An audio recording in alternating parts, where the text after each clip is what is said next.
Eh, Baik, terima kasih Kohana.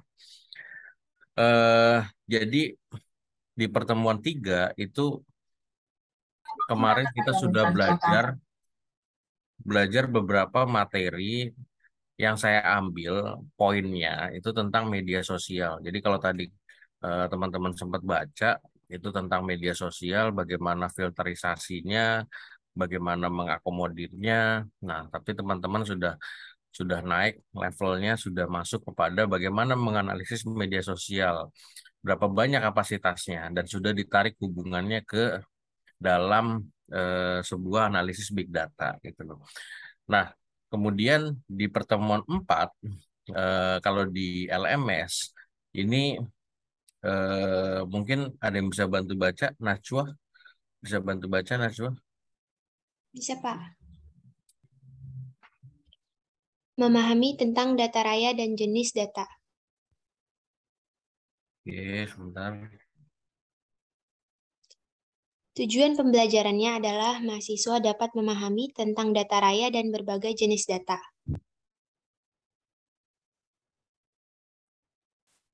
Lalu pengertian data. Kumpulan fakta atau statistik yang dikumpulkan sebagai referensi atau penganalisaan.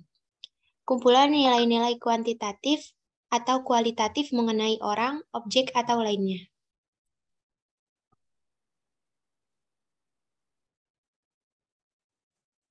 Pengertian data raya atau big data. Kuantitas pengertiannya yaitu kuantitas yang sangat besar, tidak cukup disimpan dalam sebuah hard disk, terlepas berapapun ukurannya atau kecepatan kemunculan data yang sangat tinggi, dan tidak sanggup ditangani oleh sebuah komputer terlepas berapapun kecepatannya. Atau bisa juga memiliki bentuk yang sangat bervariasi, dapat dianggap sebagai data tidak terstruktur.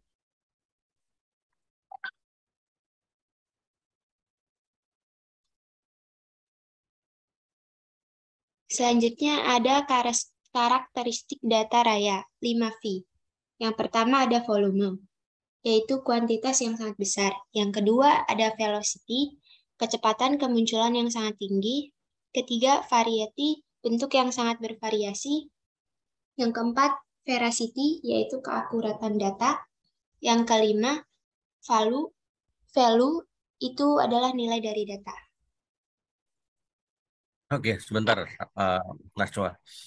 Oke, jadi kalau kemarin saya sempat memberikan pemahaman kalian di 3V, karena memang 3V ini yang banyak sekali kita yang ada dan dicoba untuk mengimplementasikan.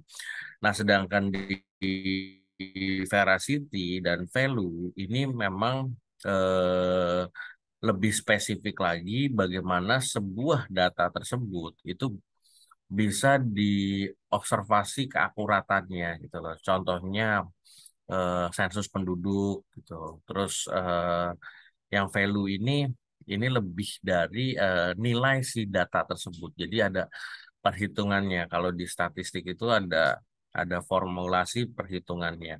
Nah, sedangkan yang kalian coba analisis itu sudah masuk ke ranah 3V, sedangkan veracity dan value ini lebih spesifik lagi, masuk kepada ranah statistika yang memang butuh kompleksitas datanya lebih lebih spesifik dan rumus-rumusnya pun lebih spesifik lagi.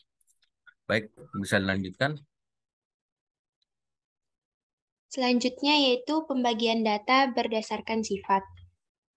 Yang pertama data kualitatif yaitu berbentuk teks, yang kedua bunga meningkat yaitu berbentuk angka dan nilai. Selanjutnya pembagian data berdasarkan tingkat pengukuran. Pertama ada nominal yaitu data berbentuk kategori tanpa urutan. Yang kedua ada ordinal yaitu kategori dengan urutan. Yang ketiga interval yaitu data angka dengan interval sama tapi tidak berlaku kelipatan dan nol bukan sifat mutlak.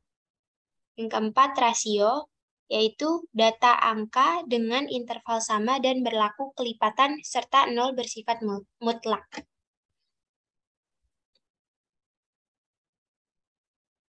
Selanjutnya, pembagian data berdasarkan sumber. Ada dua, yaitu data primer, yaitu data yang didapatkan dengan pengambilan langsung. Yang kedua ada data sekunder, data yang didapatkan secara tidak langsung. Oke, jadi kemarin pun kalian sudah menganalisis data apa? Kalian bisa dikatakan sebagai pengambilan data sekunder, jadi secara tidak langsung, jadi melalui media sosial.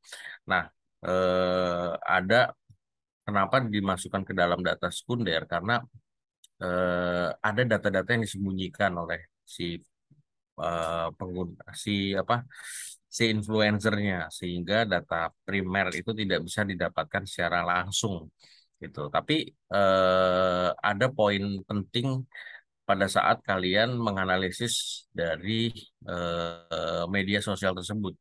Kalian bisa memahami beberapa siklus serta perubahan gaya dari setiap influencer untuk menampilkan video-videonya sesuai dengan apa yang sedang topik yang sedang marak dibicarakan gitu. Terus bagaimana kalian mencoba untuk melihat nilai-nilai positif dan negatifnya. Bagaimana kalian bisa mencermati sistem maupun proses dari data tersebut bisa diunggah ke dalam media sosial. Berapa banyak kapasitas yang dibutuhkan gitu. Nah, inilah data-data yang memang kalian sudah lakukan pada saat kalian pengambilan data. Nah, ini ada di LMS pertemuan keempat gitu. Jadi nanti tolong teman-teman di pertemuan ketiga dan keempat LMS-nya penugasannya itu dikerjakan di sini jelaskan penggunaan data untuk dijadikan ke informasi apa yang harus dilakukan sehingga data tersebut bermanfaat. Jelaskan pemanfaatan penggunaan karakteristik data V. Nah, ini bisa langsung dimasukin ke sini nggak?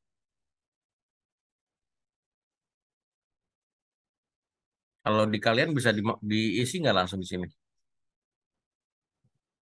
Kayaknya nggak bisa, Pak. Nggak bisa ya? Yang bisa cuma kuis doang ya? Iya,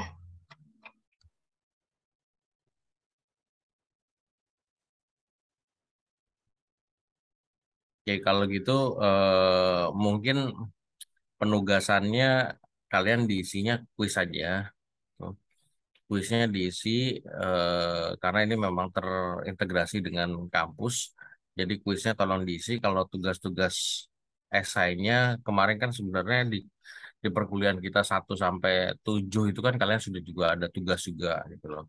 Jadi ini cuma materi pendamping aja buat kalian gitu supaya kalian apa bisa melihat bahwa apa yang saya sampaikan ini memang eh, tujuannya untuk mempermudah kalian tidak tidak kusut memikirkan big data dan coding gitu, tapi lebih fokus bagaimana data yang real sebenarnya itu bisa dimanfaatkan dalam kehidupan sehari-hari. Nanti kuisnya tolong diisi ya, yang pertemuan 3 dan 4. Terus yang apa pertemuan kelima dan ke-6 mungkin kita bisa lihat.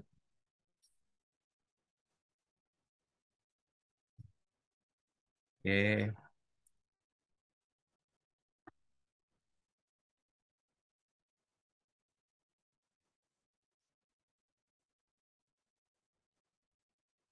Oke, pertemuan kelima bisa bantu saya, Diva, bisa bantu baca.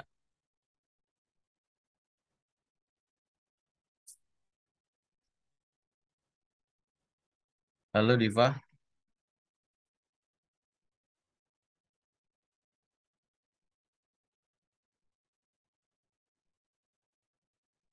atau Aji, Ji, Aji lagi ini ya, Ji, Assalamualaikum Ji.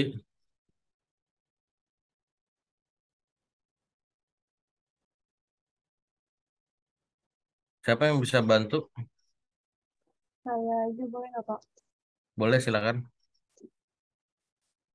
Yang memahami tentang sumber dan pengambilan data. Oke. Yang pertama ada tujuan pembelajaran, yaitu mahasiswa dapat memahami tentang format data.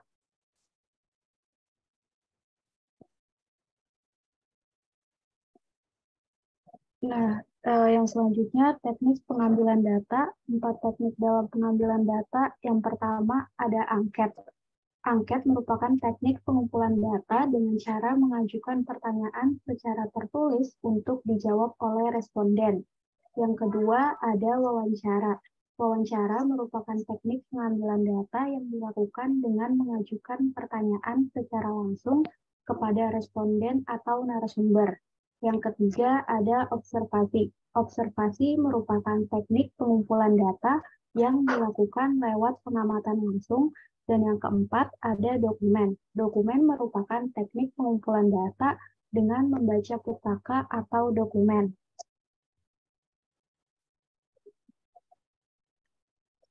Yang selanjutnya pengambilan data internet. Yang pertama ada web scraping, yaitu ekstraksi data dari web. Yang kedua ada web crawling, yaitu mengindeks informasi pada laman web. Web scraping disebut juga sebagai pengindeksan. Bot scraper mengekstrak kumpulan data tertentu secara otomatis dengan menggunakan bot. Sedangkan web crawling merupakan ekstraksi dari data web. Botnya itu crawler. Langkah-langkahnya yang pertama membaca keseluruhan laman web. Yang kedua mengindeks data di dalam laman web. Yang ketiga menelusuri semua link di dalam web untuk kembali membacanya. Biasa diterapkan pada mesin pencari seperti Google, Yahoo.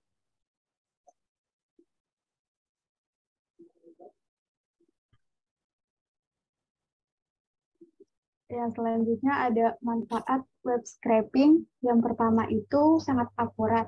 Yang kedua hemat biaya. Yang ketiga tepat tujuan. Sedangkan manfaat dari web crawling yang pertama ada deep dive, yang kedua real time, yang ketiga ada jaminan kualitas. Oke, sebentar Rida. Jadi web scraping dan web crawling ini memang salah satu teknik untuk mengekstraksi data gitu. Nah, kalau kemarin kalian di YouTube sebagai salah satu media sosial ini juga bisa melakukan namanya web scraping. Jadi pengindeksan memang didasarkan dari video yang diupload itu tanggalnya serta urutannya itu sesuai dengan urutan penguploadannya gitu loh. Nah, itu yang namanya web scraping. Jadi disederhanakan. Jadi kalian sudah membuat tahapan. Oh, ini video yang diupload di awal bulan, oh ini pertengahan bulan, oh ini akhir bulan gitu. Jadi itu namanya adalah web scraping sebenarnya. Dan juga web crawling ini sama ketika kalian di media sosial di Google maupun YouTube itu mencari beberapa komponen video-video yang memang menjadi topik. Nah, topik yang memang kalian mau cari gitu loh. Nah, ini web scrolling ini nanti berkaitan dengan yang namanya SEO. SEO itu Search Engine Optimize gitu. Jadi bagaimana sebuah eh, sebuah apa sebuah pencarian yang bisa dilakukan oleh Google sebagai salah satu platform itu mencari apa yang sedang kita pikirkan gitu. Nah, web scrolling ini nanti juga berkaitan dengan artificial intelligence dari sebuah smartphone. Jadi kalian harus berhati-hati sekarang kalau pakai smartphone, pembicaraan kalian dengan teman kalian atau apapun itu akan terdetek oleh Google gitu. Google sebagai artificial intelligence.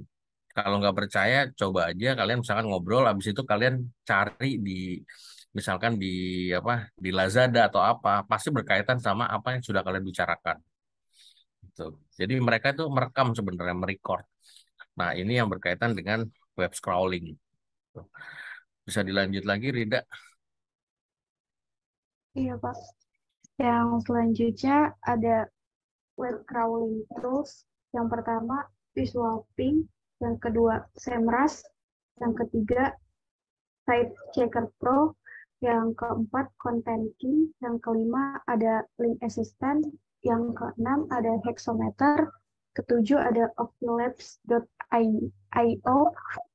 Terus ada Screaming Frog, Deep Crawl, Wilkshire CEO Spider Tools, terus Scraper, Visual CEO Studio, Actilex, Dynamapper, sama OnCrawl. Oke, eh jadi yang scrolling tools ini ada beragam ya, gitu loh. Jadi ini ada software software ragam lagi yang memang bisa dilakukan oleh seorang, bisa dibilang seorang influencer juga perlu untuk menguasai ini karena memang ini akan mengcoding dan mengekstrasi mesin pencarian Google sehingga orang apa sih yang topik pembicaraan yang sedang marak nih di Google gitu loh. Nah, ini ada Screaming Frog, Deep Crowd, ada Wild Shark SEO, Spider Tools, ada Scraper, Visual SEO Studio, Actilex, Dynamappers, and Ocrawl. Jadi SEO yang tadi saya bilang adalah Search Engine Optimize. Jadi kita bisa mengetahui mesin pencarian Google itu topiknya lagi apa gitu. Nah, oke, next.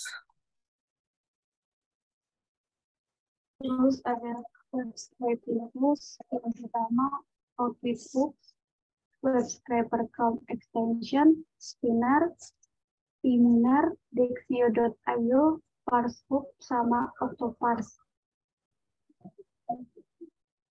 Yang selanjutnya ada tantangan web crawling dan web scraping. Yang pertama ada data blockades, yang kedua labor intensif, yang ketiga ada collection limitation.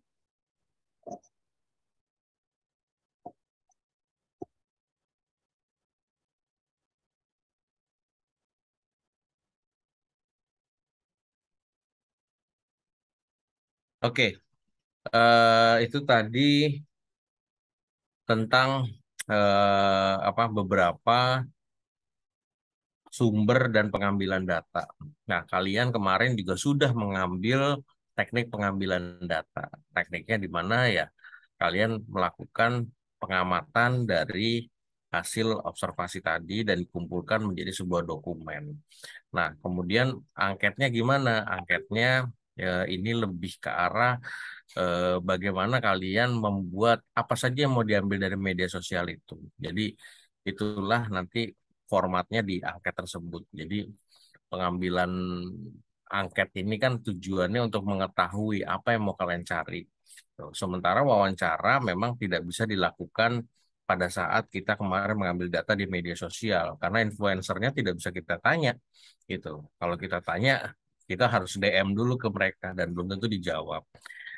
Dan observasi kalian sudah mengamati secara langsung di media sosial bagaimana kemajemukan orang di media sosial tersebut gitu loh dan dokumennya sudah dikumpulkan oleh kalian bahkan per bulan, per tahun gitu loh.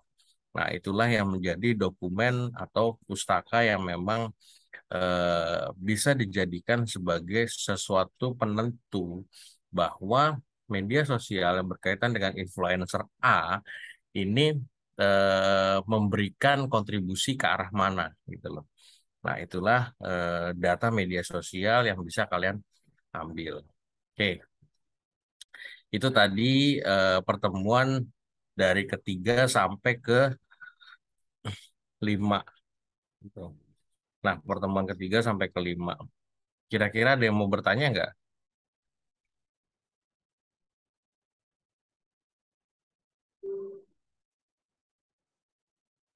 Di pertemuan ke lima ini juga ada kuisnya. Nanti silakan diisi kuisnya juga.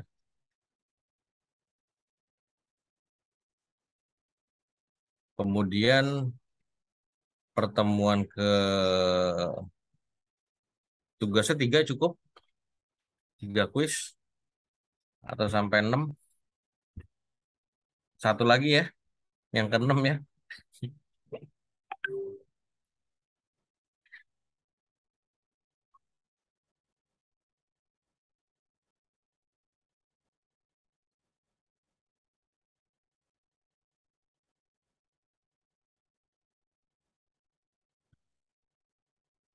Oke, yang keenam. Silakan dibantu baca Sabrina.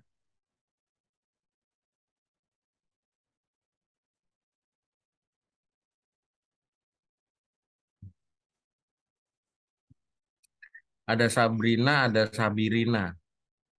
Sabrina Azara ada.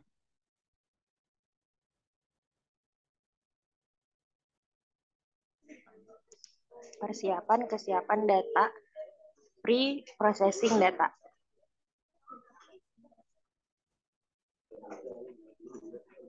Tujuan pembelajaran, mahasiswa dapat memahami tentang sumber data.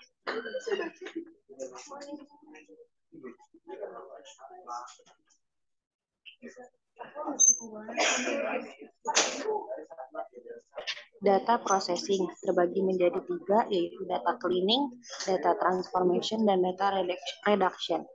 Data cleaning itu missing data. Yang pertama, ignore the tuple. Kedua, fill the missing values manually by main or by most probable value. Yang kedua, noisy data, binning method, regression, clustering. Untuk data transformation ada normalization, attribute selection, discretization, dan konsep hierarchy generation. Yang data reduction ini data cube aggregation, attribute subset selection, numerosity reduction, dimensionality reduction.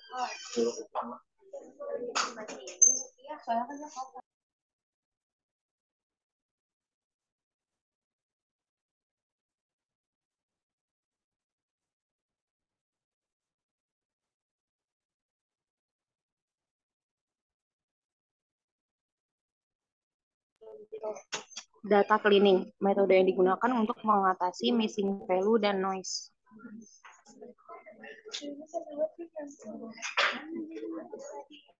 Data cleaning terbagi menjadi 2, untuk missing value dan untuk missing noise.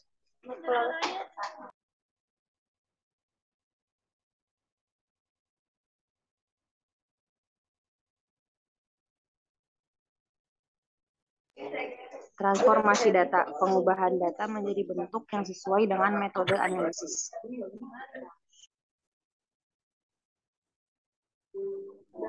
Mengurangi data dilakukan untuk membatasi kumpulan data sehingga meningkatkan efisiensi penyimpanan sekaligus mengurangi biaya uang dan waktu.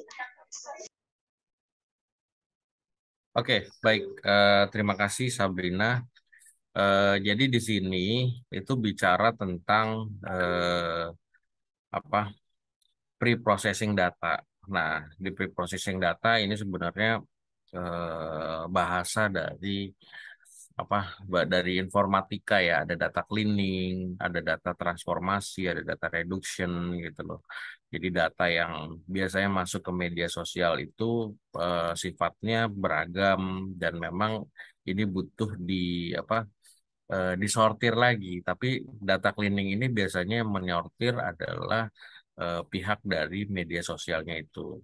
Kemudian ada data yang transformasi. Nah, ini berkaitan dengan sebuah data yang memang bisa dikatakan tidak ada data yang sama. Diharapkan data itu tidak memiliki kesamaan dengan data lain. Nah, di media sosial pun sudah melakukan hal itu. Jadi kalau ada video yang sama dengan video orang lain, dia akan mengingatkan. Kemudian kalau ada copyright, dia juga akan mengingatkan kembali. Nah, ini data transformation. Kemudian ada data reduction. Data reduction ini kemarin sudah kalian coba reduksi, kumpulkan data-data tersebut, kemudian dihitung data-data tersebut berapa banyak gigabyte yang dibutuhkan oleh seorang influencer. Nah, ini adalah materi di pertemuan ke-6. Nah, jadi di LMS itu dari pertemuan 3 sampai ke 6 itu silakan diisi kuisnya. Jadi kuis yang ini itu silakan diisi dan nanti saya akan menilai langsung dari LMS-nya. Oke, ada pertanyaan sampai di sini? Baru nanti kita masuk kepada materi-materi yang memang kemarin kita sudah masuk kepada materi tentang startup gitu. Jadi silakan hari ini buat teman-teman yang ada kegiatan silakan menjalankan kegiatannya. Ini tugasnya kuis, silakan dikerjakan. Tidak terlalu berat kalau kuis, bisa kalian sambil-sambil juga dibuka LMS-nya supaya ada data yang masuk ke universitas. Baik, ada pertanyaan sampai sini?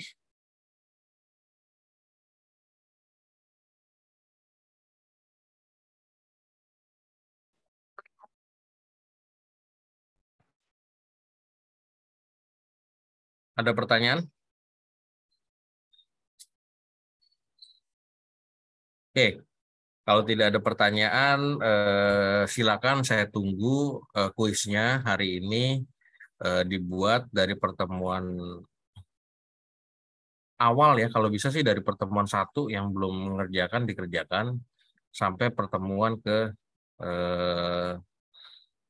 pertemuan ke-6 gitu. Pertemuan ke-6 7 ya tadi ya. Pertemuan ke-6 sampai pertemuan ke-6 di LMS silakan dikerjakan kuisnya supaya saya bisa melihat berapa orang yang sudah mengisi dan kalian bisa melanjutkan aktivitas kalian. Baik, ada pertanyaan sampai sini? Kalau tidak ada bisa saya tutup. Jangan lupa hari ini saya tunggu kuisnya. Aji lagi acara ya? Sabrina ya? Iya, Pak. Oke, baik. Kalau gitu saya tutup. Saya akhiri. Wassalamualaikum warahmatullahi wabarakatuh. Selamat pagi, selamat beraktivitas. Waalaikumsalam warahmatullahi wabarakatuh. Ya, izin live ya. Makasih, Pak. Yuk. Makasih, Pak. Makasih, Pak.